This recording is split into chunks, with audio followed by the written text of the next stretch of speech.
السلام علیکم. وعلیکم السلام. آپ نے اپنے یہ خطاب کے دوران کہا کہ نفلی عبادتوں کا ذکر کسی سے نہیں کرنا چاہیے جی. جبکہ فرض عبادتوں کے بارے میں بتانا چاہیے. تو کیا ہمارے بچوں کے لیے یہ ایسے ذکر کرنا ان کے لیے ایک موٹیویشن نہیں ہوگا ہمارے ملنے والوں کے لیے بھی کہ ہم نے یہ نفلی عبادت کی؟ تو اس میں تھوڑی سی وضاحت کیجیے پلیز. اگر آپ کی نیت موٹیویٹ کرنا ہے تو کوئی بات نہیں، آپ بتا سکتے ہیں. لیکن اگر نیت میں یہ ہے کہ میں نے اتنی نیکیاں کر لی ہیں، یعنی اپنے آپ کو کسی بھی طرح شو آف کرنا، تو اس سے پھر عبادت کے ضائع ہونے کا احتمال ہوتا ہے. تو اس لیے نیت کے اوپر فرق پڑتا ہے. جی. السلام علیکم ورحمۃ اللہ وبرکاتہ. وعلیکم السلام. میرا کوشچن یہ ہے کہ میں سنت نبی کو فالو کرتے ہوئے سوموار اور جمعرات کا روزہ رکھتی ہوں. جی. تو جو میرے قضا ہیں ان کو علیحدہ سے رکھنا پڑیں گے روزے، یا وہ اسی میں کنسیڈر ہو جائیں؟ وہ اسی میں نیت کر رہے ہیں، کیونکہ روزے کے لیے نیت بڑی اہم ہوتی ہے کہ یہ میں فلاں قضا روزے کی نیت کر رہی ہوں. تو آپ سوموار کو اور جمعرات کو کریں گے تو بہت اچھا ہے، کیونکہ اس دن اعمال اوپر اٹھتے ہیں. بے شک. اور جو مہینے کا آپ 3 روزے بتا رہی ہیں، 13، 14 اور 15 تاریخ کا، وہ پھر علیحدہ سے رکھنے پڑتے ہیں؟ نہیں، وہ بھی اسی نیت سے آپ رکھ سکتی ہیں، تو دوہرا ثواب ہو جائے گا. جی بہت شکریہ، جزاک اللہ. السلام علیکم. وعلیکم السلام. میم میں نے یہ پوچھنا تھا کہ اشراق اور چاشت کی نماز کے بارے میں تھوڑا سا بتا دیں. بات یہ کہ کچھ نوافل رات کے ہوتے ہیں، کچھ دن کے ہوتے ہیں. رات کے نوافل قیام اللیل کہلاتے ہیں، جن میں اگر آپ عشاء کے بعد جیسے تراویح پڑھتے ہیں، عام دنوں میں بھی ایکسٹرا کچھ نفل پڑھ کے قیام اللیل کا ثواب حاصل کر سکتے ہیں. کچھ لوگ رات دیر تک کام کرتے ہیں، 1 بج جاتا ہے، 2 بج جاتے ہیں، وہ سونے سے پہلے نفل پڑھ کے سو جائیں، ان کے نوافل ہو جائیں گے رات کے. کچھ لوگ پہلا حصہ سو کے سحری کے وقت اٹھ کے تہجد پڑھتے ہیں، وہ بھی قیام اللیل ہے. تو رات کے نوافل جو ہیں 3 ٹائم پر آپ جو ادا کریں گے وہ ہوں گے. اسی طرح کچھ دن کے نوافل ہیں جن میں اشراق کہتے ہیں اس نماز کو جو سورج نکلنے کے کوئی 15 منٹ بعد پڑھی جاتی ہے. چاشت کہتے ہیں جب سورج خوب طلوع ہو چکا ہوتا ہے، یعنی دھوپ تیز ہو چکی ہوتی ہے، جس سمجھے 10-11 بجے کا ٹائم، اس وقت پڑھے جاتے ہیں. یہ عربی میں اس کے لیے دحا کہتے ہیں، دحا کے نفل. اور یہ سورج نکلنے کے 15 منٹ بعد سے لے کے زوال سے 15 منٹ پہلے تک کسی بھی وقت پڑھے جا سکتے ہیں. یہ دن کے نوافل ہیں. ٹھیک ہے، فرق کچھ بھی نہیں ہے، یہ دن کے نوافل ہی ہوتے ہیں. جلدی پڑھے تو نام اور ہے، دیر سے پڑھے تو اور ہے. ایک دفعہ بھی کافی ہو جاتا ہے. میں باقی بہنوں سے بھی کہوں گی کہ رمضان ایک اچھا موقع آ رہا ہے، جو سلسلہ رمضان میں شروع کریں. رمضان کیپیسٹی بلڈنگ کا مہینہ ہے، یعنی آپ کی کیپیسٹی بڑھ جاتی ہے اور آپ اس کے ذریعے زیادہ سے زیادہ مزید کام کر سکتے ہیں، نیکیوں کے کام. بس میں صرف یہاں یہ کہوں گی کہ شعبان میں 15 شعبان تک آپ نفلی روزے رکھیے گا، 15 شعبان کے بعد نہیں. ٹھیک ہے. السلام علیکم. وعلیکم السلام. میرا سوال یہ ہے کہ جیسے آپ نے اپنے بیان کے درمیان ذکر کیا کہ کچھ خواتین کام کرتی ہیں گھر کے، کچھ دوسروں سے کرواتی ہیں، تو دوسروں کے لیے نرمی رکھیں.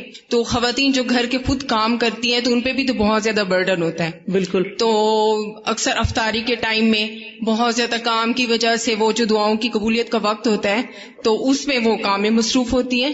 تو اگر اس دوران بندہ مطلب بیٹھ کے دعا نہ مانگے، اس کو ٹائم نہیں ملتا، لیکن اسی میں ہی کام کے دوران ہی اللہ سے دل میں دعائیں مانگتا رہے، تو کیا یہ طریقہ ٹھیک ہے؟ بہت اچھا، بہت ہی اچھا.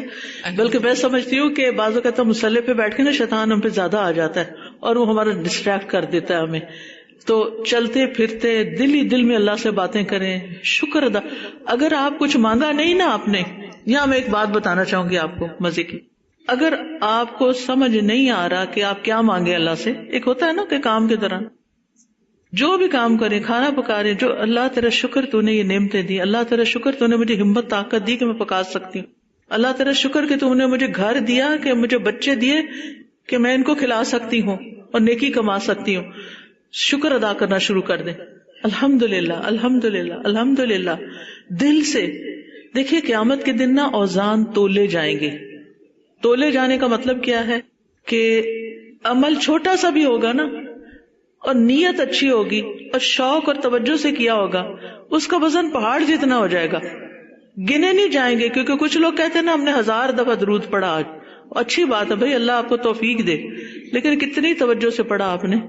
کیا ہیومن کیپیسٹی میں ہے کہ 1000 دفعہ درود پڑھے اور وہ شوق سے پڑھے اس طرح کہ وہ پھر ایک مشین چل پڑتی ہے، مشینی عمل ہو جاتا ہے. تو اس چیز کے پیچھے کبھی نہ جائیں کہ آپ نے 1000 لاکھ کرنا ہے. اس چیز کے پیچھے جائیں کہ جو اللہ کو پیش کر رہے ہیں آپ، اس کی کوالٹی کیا ہے، اس میں آپ کے دل کی محبت کتنی شامل ہے. اس کے لیے آپ اگر مصلی پہ بیٹھے ہیں تب بھی ٹھیک ہے، اگر نہیں بیٹھ سکتے اور کام کے دوران آپ کو اللہ سے باتیں کرنی ہے تو وہ تو بہت ہی اچھا ہے، آپ وہی مانگتے جائیں. کیونکہ ہوتا ہے نا، جب ہم کام کر رہے ہوتے ہیں نا تو ہمیں ساتھ ساتھ کوئی پریشانی یاد آ جاتی ہے، ہائے فلاں بچے کا پیپر ہے، ہائے فلاں بچے کی شادی نہیں ہو رہی. بس دیئر اینڈ دین اللہ سے باتیں کریں. اللہ آپ کے لیے کچھ بھی مشکل نہیں، میں آپ سے نہیں مانگوں، میں کس سے مانگوں؟ آپ میری یہ مشکل آسان کریں.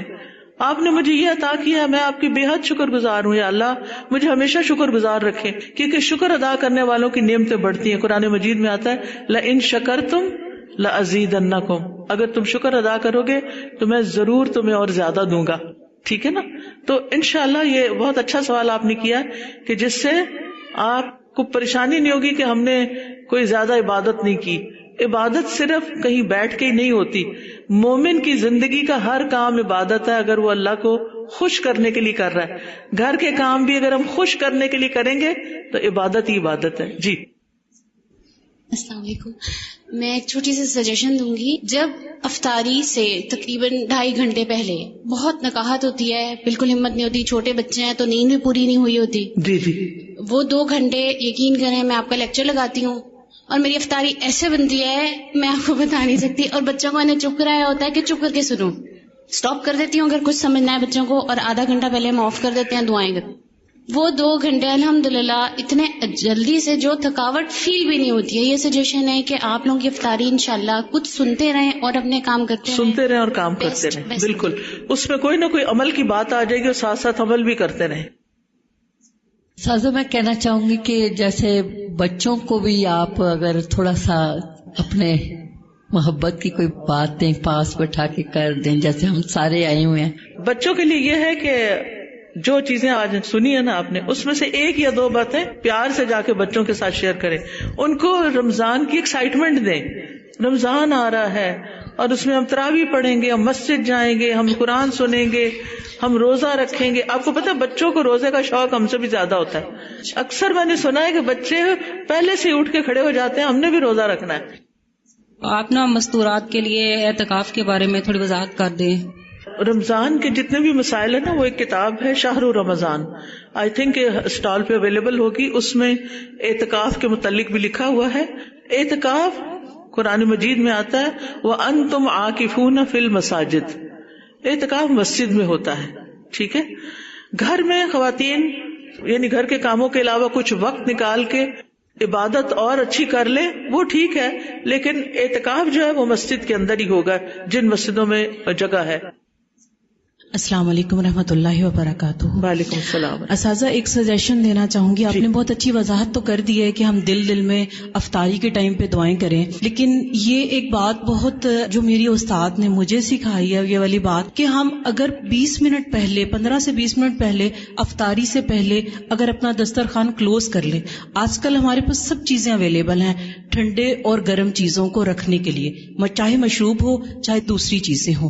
اگر ہم اپنی زندگی میں یہ عادت ڈالیں اور آگے سے بچوں کے لیے بھی یہ والی عادت ڈالیں تو یہ ہمارے لیے بہت زیادہ باعث خیر جو ہے وہ ایک سلسلہ جو ہے. جزاک اللہ خیر. جی بالکل، جو لوگ یہ کر سکتے ہیں کہ وہ افطار پہلے بنا کے رکھ لیں اور آخری وقت فارغ رکھیں اور اس میں دعائیں وغیرہ بیٹھ کے کریں، سب کو ٹیبل پہ بٹھا لیں، بچوں کو بھی ساتھ کروائیں، خود بھی کریں، بہت ہی اچھا ہے. اور جن کے لیے پاسبل نہ ہو، بچے چھوٹے ہوں یا کوئی بھی مجبوری ہو، وہ دوسرا طریقہ اختیار کر لیں. میں تھوڑی سی موٹیویشن لینے کے لیے آئی تھی یہاں پہ. آج ہمارے گھر میں اللہ کے شادی کا ایونٹ ہے، لیکن میں بہت ہرٹ ہوئی تھی کہ ہم نے کل ایک دعائے خیر رکھی بچے کے لیے، تو میں نے سب کو دعوت دی تو کوئی بندہ یعنی کہ ایونٹ کے ہمارے پورے ٹاؤن میں سے کوئی نہیں آیا. میں اتنی ہرٹ ہوئی تھی کہ میں آج سمجھے کہ میں آپ سے موٹیویشن لینے آئی ہوں, یعنی کہ میں اپنی ہمت بڑھانے آئی ہوں. جا کے میں نے ابھی کلاس لینی ہے, حالانکہ میری 3 بجے کلاس ہوگی الحمدللہ. تو اس کے بعد ہمارا شادی کا ایونٹ بھی ہے, لیکن میں نا صرف آپ کو ملنے کے لیے یہاں پہ صرف اس لیے آئی, میں دیکھوں کتنے اللہ کے بندے ہیں جو یہاں پر آ گئے, اور پتہ نہیں مجھ میں کوئی کمی ہے کہ میں کسی کو دعوت دیتی ہوں تو میری دعوت قبول نہیں کی جاتی. میں صرف آپ سے ہی چاہتی ہوں کہ مجھے کوئی ایسی دعا بتا دیں کہ میں پڑھوں اور میری دعوت کو, یعنی میری کیا اللہ کی دعوت ہے نا, میں تو اللہ کی دعوت دے رہی ہوں, تو اس دعوت کو میری کو قبول کیا جائے. دیکھیے کہ مومن تو صرف اگر نیت بھی کرتا نا کسی کام کی تو اس کا اجر لکھ لیا جاتا ہے. اور آپ نے لوگوں کو بلایا, آپ نے لوگوں کو دعوت دی, آپ کا اجر لکھا گیا, اور آپ نبی صلی اللہ علیہ وسلم کی اس کیفیت کو یاد کریں جب مکہ میں آپ لوگوں کو دعوت دے رہے ہوتے تھے اور آپ کا چچا آپ کے پیچھے پتھر مار رہا ہوتا تھا کہ اس کی بات نہ سنو, یہ دیوانہ ہو گیا. تو بعض اوقات ہم نیکی کا کام, نیکی کی دعوت دیتے ہیں لیکن لوگوں کو نہیں سمجھ آتی, تو ہرٹ نہیں ہونا چاہیے. اس کو بھی یعنی اللہ تعالیٰ پہ بھروسہ کر کے کہ میرا اجر میرے لیے لکھا گیا. میں اپنے اسٹوڈینٹس کو کہتی ہوں کہ رمضان میں دورہ قرآن کرائیں, لوگوں کو بتائیں, اور اگر کوئی نہ آئے نا تو ہمت نہیں ہارنی. آپ نے اکیلے بیٹھ جانا ہے, فرشتے ہوں گے اور کیا پتا کوئی اور مخلوق بھی ہو, آپ نے پورا سپارہ پڑھنا ہے, اونچی آواز میں پڑھنا ہے.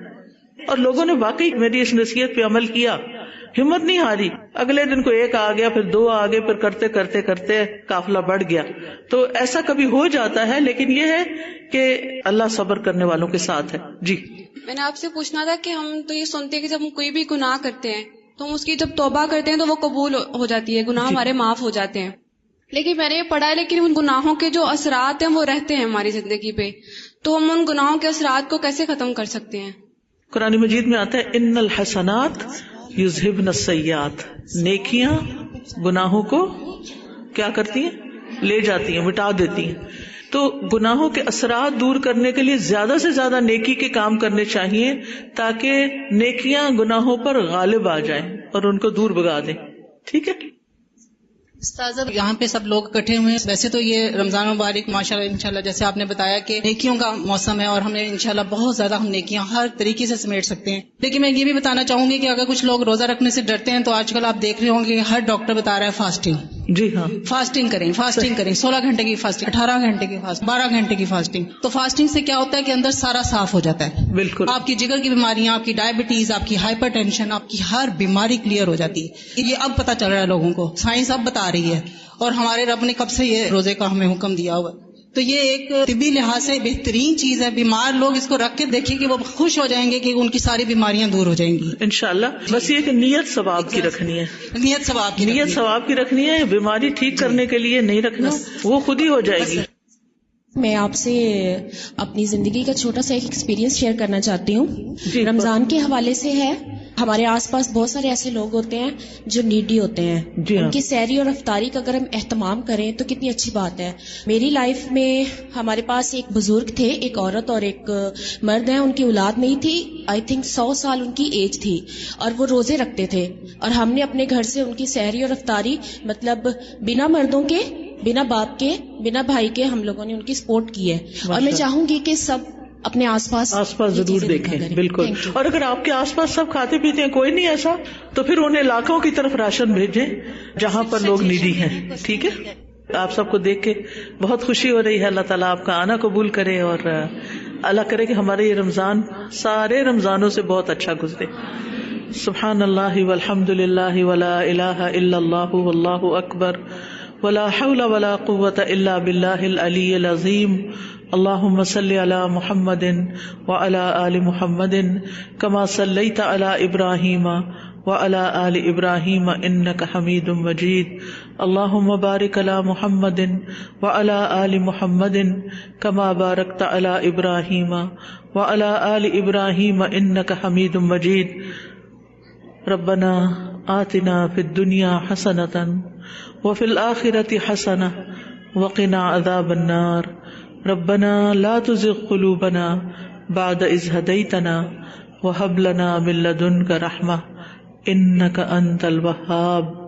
ربنا هب لنا من أزواجنا وذرياتنا قرة أعين واجعلنا للمتقين إماما یا رب العالمین یا ارحم الراحمین یا ذا الجلال والاکرام یا من بیدہ ملکوت السماوات والارض، یا اللہ تو ہم سب پر اپنی رحمت نازل فرما، ہمیں بہترین عبادت کی توفیق دے، ہمیں اپنے تمام فرائض پورے کرنے کی توفیق دے، ہمیں اپنے بچوں کی صحیح تربیت کی توفیق عطا فرما، ہمیں نمازوں میں خشوع و خضوع عطا فرما، ہمارے نیکیوں میں اخلاص پیدا کر دے، ہمیں ہر طرح کے دکھاوے اور ریاکاری سے بچا لے، اللہ سارے بیماروں کو صحت عطا فرما، ہمارے والدین پر اپنی رحمت فرما، جو فوت ہو چکے ہیں ان کی بخشش فرما، اللہ تو ہمیں ہر دن نیکیوں میں آگے بڑھنے والا بنا، یا اللہ جتنی بہنیں آئی ہیں ان کی جو دعائیں ہیں نیک تمنائیں ہیں ان کو پورا فرما، یا رب العالمین یا ارحم الراحمین،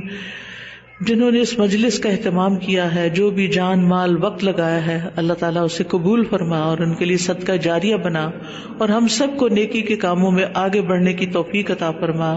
ربنا تقبل منا انک انت السمیع العلیم وتب علینا انک انت التواب الرحیم، وصلی اللہ تعالی علی خیر خلقہ محمد وعلی آلہ واصحابہ واہل بیتہ اجمعین برحمتک یا ارحم الراحمین۔